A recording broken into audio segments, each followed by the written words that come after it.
The Locked On NHL hosts completed a mock draft. Who did I pick for the Sharks? And who's left at pick number 33?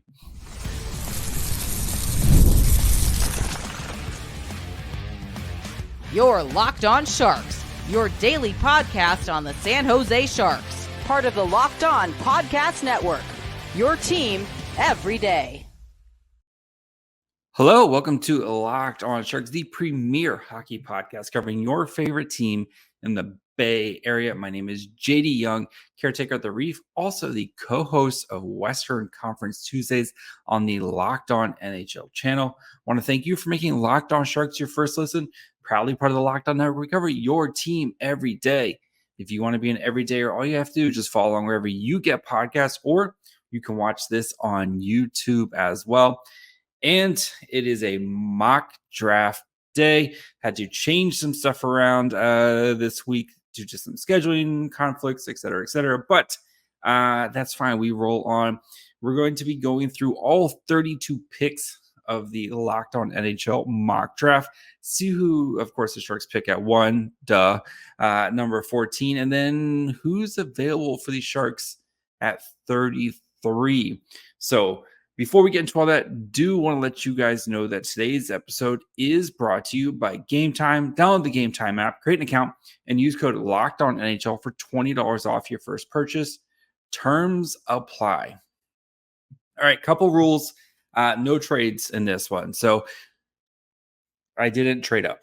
Couldn't trade up. Wasn't allowed to trade up because we just wanted to do a full 32, and plus when you have 32 hosts who all work different hours, and it's hard sometimes to coordinate stuff like that. But we will look at, so we'll kind of split it into sections, right? We'll look at the top 10, look at how that shaked out, look at, pick number 14 and how the rest of the middle went. And then we'll go through the back end of the draft and more importantly, look at who would be available for the Sharks at pick 33.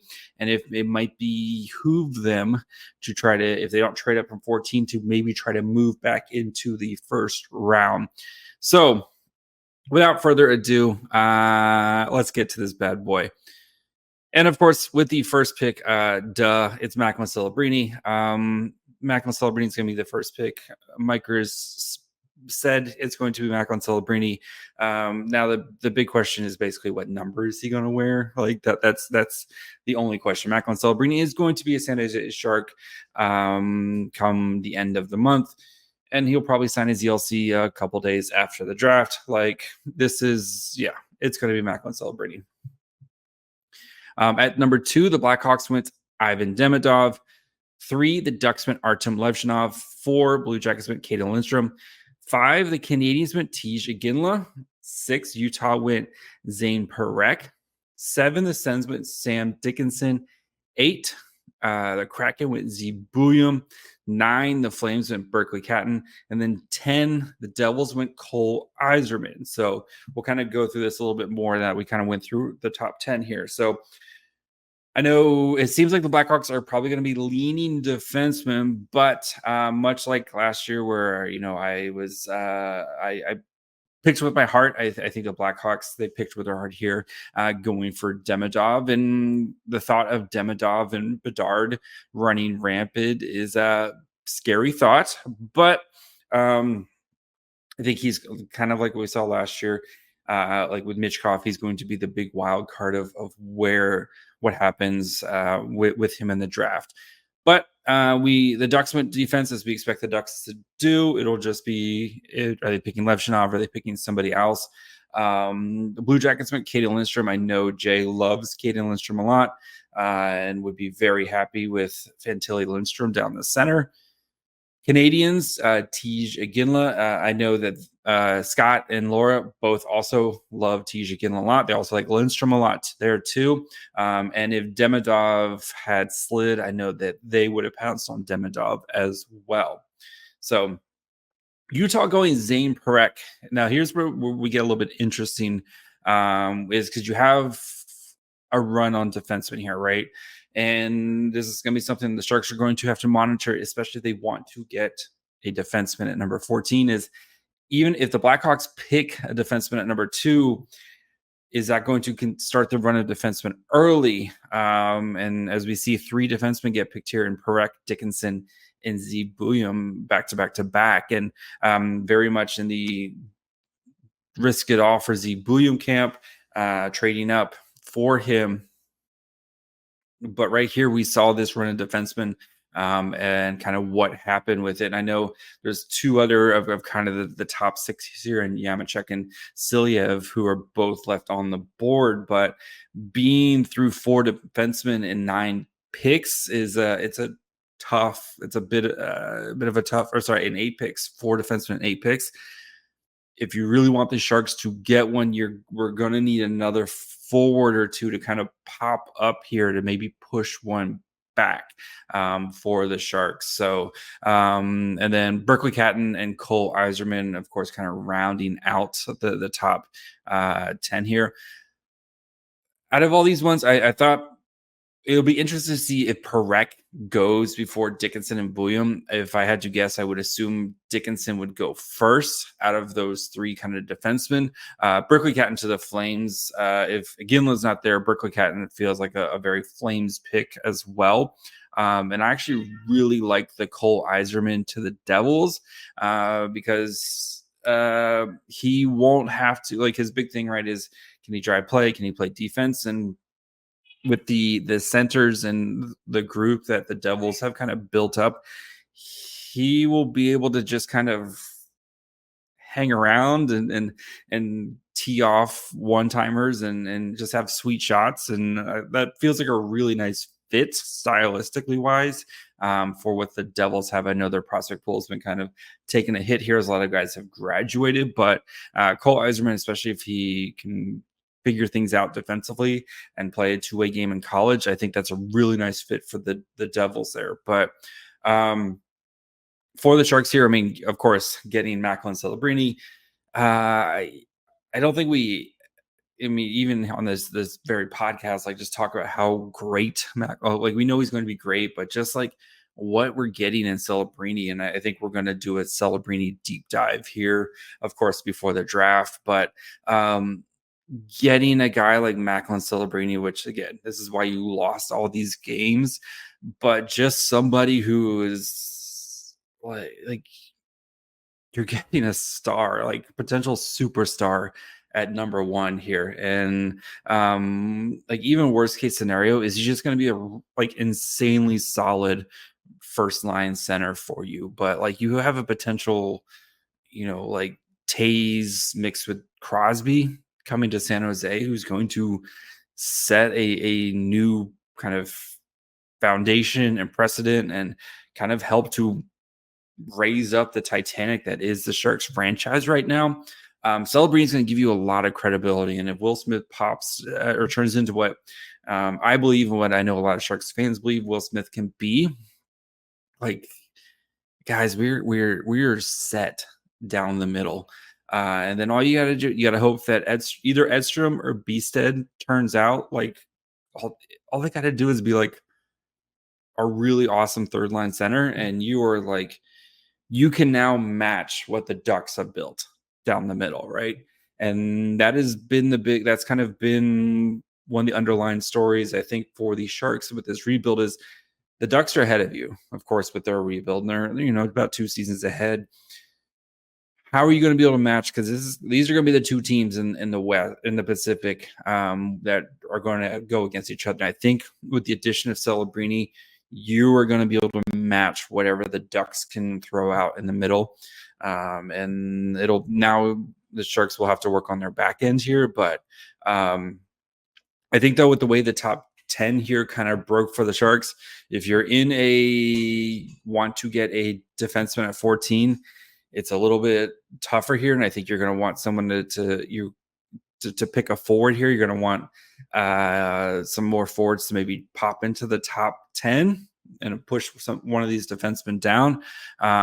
But again, you're walking away with Macklin Celebrini, so it feels like whatever you get at 14 is definitely going to be a kind of some icing on the cake here. So we'll continue to look at the kind of the middle rounds. We'll talk about the guys I was targeting here before we get to 14 and find out who I picked with number 14 for the San Jose Sharks in this mock draft. So we'll get to that here in just 1 minute.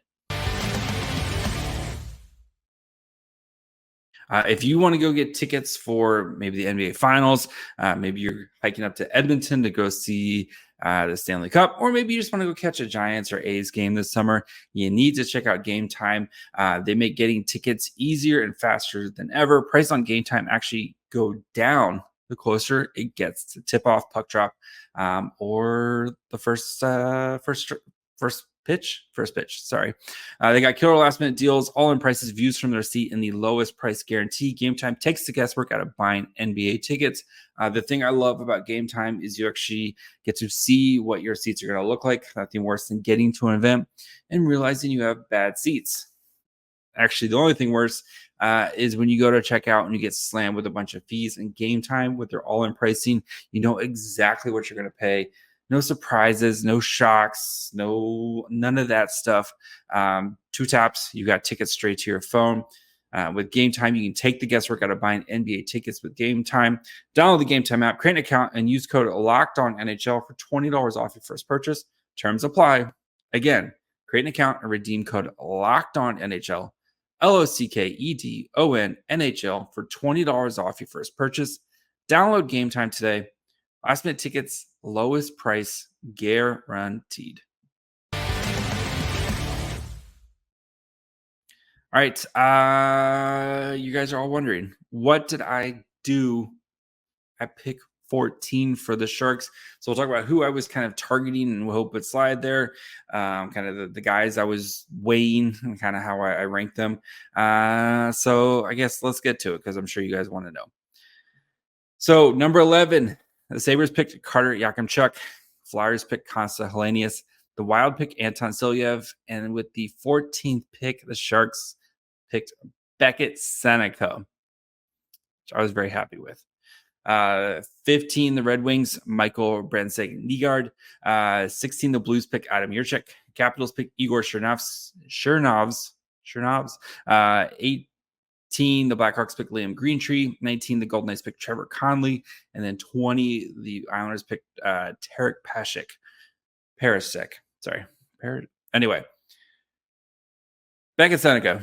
So I was super happy. He was one of the guys. So the kind of the 3 I was really targeting or was hoping would slide to me were Yzerman, Yakimchuk, and Beckett Seneca. Those were the 3 I was really targeting for the Sharks at number 14. And I think getting a guy like Beckett Seneca really is going to complete your top 6, your future top 6, right?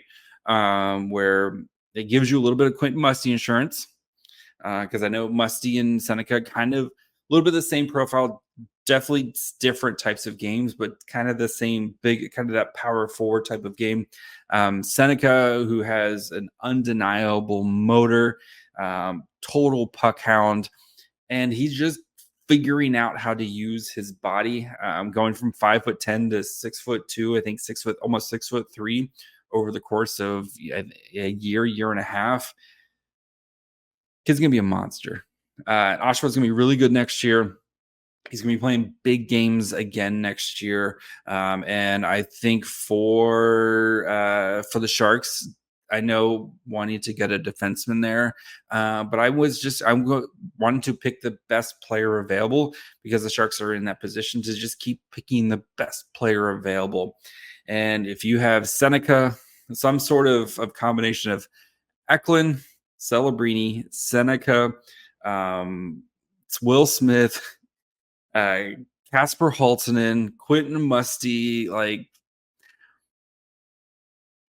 that's not too bad. That is a beautiful beautiful potential top 6 there, and that doesn't include guys like Fabian Zetterlund, Daniel Gushin, Thomas Bordeleau. Like there's still a ton of guys there, and I think Seneca, the upside was just too good to pass up at number 14, and I was very happy that Seneca was still there. So yeah, those are kind of the 3 guys I was really looking at here.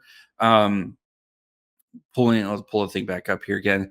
So if all 3 of those guys were gone, I would have probably tossed up between Brandstad Nygaard and Hellenius if Hellenius had fallen, or Silyev, kind of one of those. That was my kind of next tier, was the Hellenius, Silyev, Brandstad Nygaard was kind of my next tier.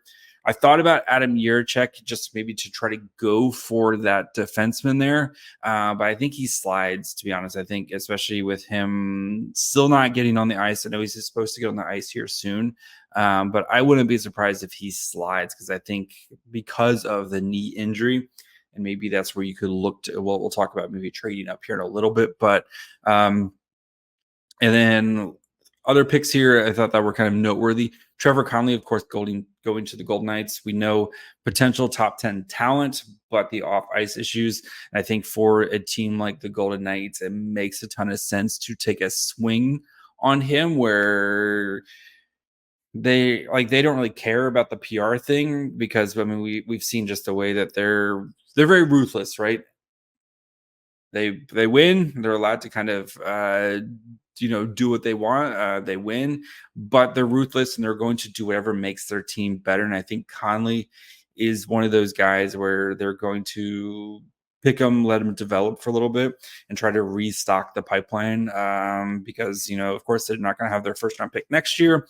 I think they're not going to have their first round pick the year after, if I recall correctly, because they traded that one to the Flames. So this is your only, and then you traded your first round pick from last year to the Sharks and David Edstrom. So this is going to be your only first round pick in 4 years, basically. So taking the swing here on a guy like Conley, who again could be a potential top 10 talent, I think makes a ton of sense for the Golden Knights, who just kind of operate a bit differently.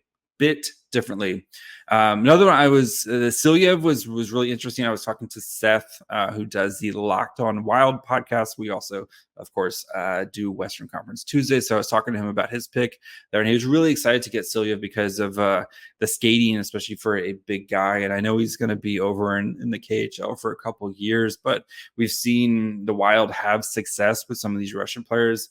Of course, why am I blanking on his name? But they've had success with some of these Russian players, and it's going to drive me nuts that I'm Kaprizov. Sorry, excuse me. Drafting Kaprizov, of course, much later, getting an actual a superstar in Kaprizov. They got Marat Kustadinov, who I really liked a couple years ago, made his way over at the end of last season and was playing for the Wild. I think made a nice little impact at the end of the season there. They've had some success. I really like the way the Wild kind of draft some of their players here. And I think Silyev could be one of those guys. He doesn't have the highest offensive ceiling. I know the Victor Hedman comparison was thrown around a lot very early in the draft process. But I think, though, getting a guy who is going to be a potential, I think he's a potential unicorn with just the way he can play defense, because he's so big and he can skate so well, especially for a big guy. That feels like a really nice pick for the Wild, who are, of course, forever kind of stuck in no man's land here between, are they good or are they not actually good? But I think Silyev could be a really nice piece for them. And then just for the photo op of putting Silyev and Brock Faber together is well worth the pick there at number 13. So the Brandstad Nygaard pick by the Red Wings feels like the most Red Wings of all Red Wings picks, because he's going to be really good.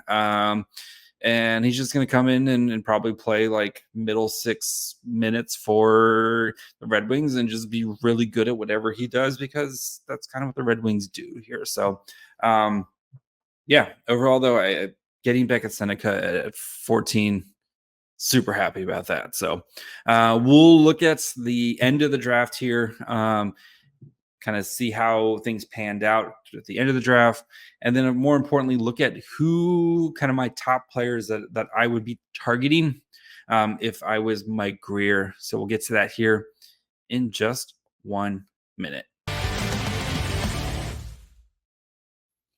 If you need to get life insurance, you need to check out Policy Genius. Policy Genius is the country's leading online insurance marketplace. It makes choosing the right policy for your family quick and easy. With Policy Genius, you can find life insurance policies that start at just $292 per year for $1 million of coverage. Some options are 100% online and let you avoid unnecessary medical exams. Policy Genius helps you compare your options from America's top insurers in just a few clicks. And they have no incentive to recommend one insurer or the other, so you can trust their guidance. They have thousands of 5-star reviews on Google from customers who found the best fit for their needs. So get peace of mind by finding the right life insurance with Policy Genius. Head to policygenius.com or click the link in the description to get your free life insurance quotes and see how much you can save. That's policygenius.com. All right, let's finish up this bad boy. So we'll go through picks 21 through 32 here. And 21, the Kings pick Cole Hudson. Predators pick Cole Bedeau. Maple Leafs pick EJ Emery, which is one of the players I was targeting there with 33. Avalanche pick Sacha Boisvert. My bad. Sorry, guys. Sens pick Charlie Ilick. Canadiens pick Michael Haig. Hurricanes pick Sam O'Reilly. Flames pick Teddy Stiga. Stars pick defenseman Harrison Brunick. Rangers pick Dean Letourneau. Ducks pick Andrew Basha. And Flyers pick Ryder Ritchie there. So for me, I think the ones that I was really hoping to see slide here were EJ Emery, who I think would really fit what the Sharks are trying to do defensively, and does have a level to go with his offensive game. I know the Sharks had already picked 2 forwards, but Teddy Stiga, I love Teddy Stiga. I think he's going to be like a really great kind of middle six, third line type of guy. And I know him going through the college route kind of fits that Mike Greer MO. I also, the Harrison Brunic defenseman that the Stars picked, I think it's also another potential target there. That guys that just kind of weren't there for the Sharks that I was hoping. I was interested to see Cole Hudson go at 21, but the way the Kings draft and develop defensemen, you could see that's working out really, really well for them. So who's left? And I think this is the kind of more important thing of who's actually left here. So here's the players that I would target, or I think that the Sharks would be interested. So we have Alphonse Frege, Stian Stolberg, Henry Muse, Aran Kivarij, Dominic Badnika, all defensemen. And then forwards, Jet Luchenko, Nikita Artamanov, and Emil Hemming. So those are the potential guys that I think the Sharks would look at. So kind of a quick glance on some of these guys. So Alphonse Frege, who we will talk about more here really soon. Spoiler alert. 6'1" Swedish defenseman, absolute beautiful skater, great with creating the transition. Good size on him at 6'1", 196 pounds already. I know our good friend Will Scouch loves him, and again, spoiler, we'll be talking about him a little bit more. But if he's there at 33, I think he's definitely worth taking a swing on for the Sharks. So yeah, he's kind of the first guy I would be looking at. Stolberg, who I know a lot of Sharks fans are also very, very interested in. He's violent is the best way to put it. Super violent guy. If you like that kind of old school, I'm just going to knock your block off type of defenseman, that is Stolberg. And his best comparison is one guy we just talked about, and that's Jacob Trouba. So he's 6'2", 201 pounds.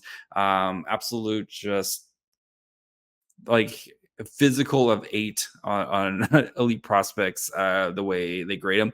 Raw prospect needs some time to continue to season, but he is an absolute force on the ice. And if you like that kind of old school, I'm just gonna to murder a murder child, he's your dude. So Henry Muse, who's another guy to potentially look at. Kind of was thought to be a first rounder going into the season, but potentially slid back here. 6 foot, 185 pound. Elite Prospects has shades of Cam York. Solid skater, really good at really nice vision, fleet of foot. But I think the pace is kind of their big flaw with him, where he just doesn't play with enough pace. So he's OHL kid who's going to be back in the OHL next year. So, and then the couple other ones here. I'm trying to pull up the guy. I'm trying to do 20 things at once here and pull up the guy.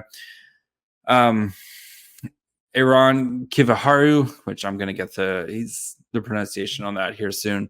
5'10", 172 pounds, super smart player, breakout. They call it a breakout wizard who controls the game from the back end. Concerns about skating and size and a lack of dynamic offense have dropped his stock over the year.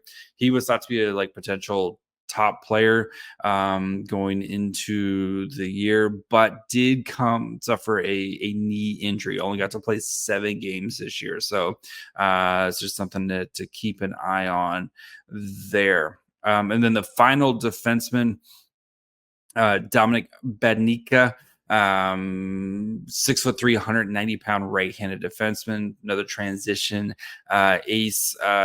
His kind of elevator pitch, a 2-way blue liner with high-end defensive instincts and puck-moving ability. The physical tools project to a middle of an NHL depth chart. So he also played as a younger player in the SHL. Played almost 15 minutes a night, which is that's more than Philip Beested played last year in his second year in the SHL. So already munching a lot of minutes in the SHL. So that's good to see. So those are kind of 4 defensemen I would potentially look at there. As for the forwards, so we have Jet Luchenko, who's I've kind of seen it at the end of the first round. 5'11" center, 183 pounds. Another one of those guys, just an insane motor, speed, effort, physicality. Going to be like a third line type of guy who's just going to just go out there and become a fan favorite type of player. So that's kind of his thing. Nikita Artemonov, out of Russia, again, motor type of guy, which I think that's what you see out of what Mike Greer wants, that just never ending guy. 5'11", 187 pounds, high motor, intelligent winger who can beat you with pace or skill, plays a more physical game than his size suggests. And he played in the KHL. He played 54 games in the KHL as a 17-year-old. That's really good sign there out of him. So, and then finally, Emil Hemming out of Finland. So 6'2", 194 pounds, a borderline high-end shooter with a power forward flair, possesses handling skills and projectable two-way game through a strong work ethic. Same thing with that motor, and absolute can shoot the lights out type of player. So those are some guys I would kind of target there. I think the big thing is look, if you want one of maybe those second tier defensemen, you may need to kind of package some picks to move back into the first round, especially if you want like an EJ Emery type of player. But if it was me there, I would probably go with Alphonse Frege, the Swedish defenseman, between him or Stolberg, of who I would pick at 33, and then kind of see what's left at 42. Maybe just pick the first goalie, especially since you have a long run until the end of the third round when your next pick is. So that's kind of the strategy I would have there. But yeah, that was it. That's the Locked On Mock Draft. So we'll continue to dig more into the draft. We'll look at the 2023 draft class tomorrow. We'll dig into some more of these prospects here at the end of the week. Well, plenty of good stuff. We're like 2 weeks away from the draft, guys. It's pretty great. 2 weeks from on Wednesday, I'll be flying out to Vegas. So, yeah, it's going to be fun. So make sure you're following wherever you get podcasts. And of course, you can watch on YouTube as well. Follow the show on Twitter, Facebook, and Instagram at Locked On Sharks. Follow me on Twitter at MyFryHole. Till tomorrow. Bye, friends.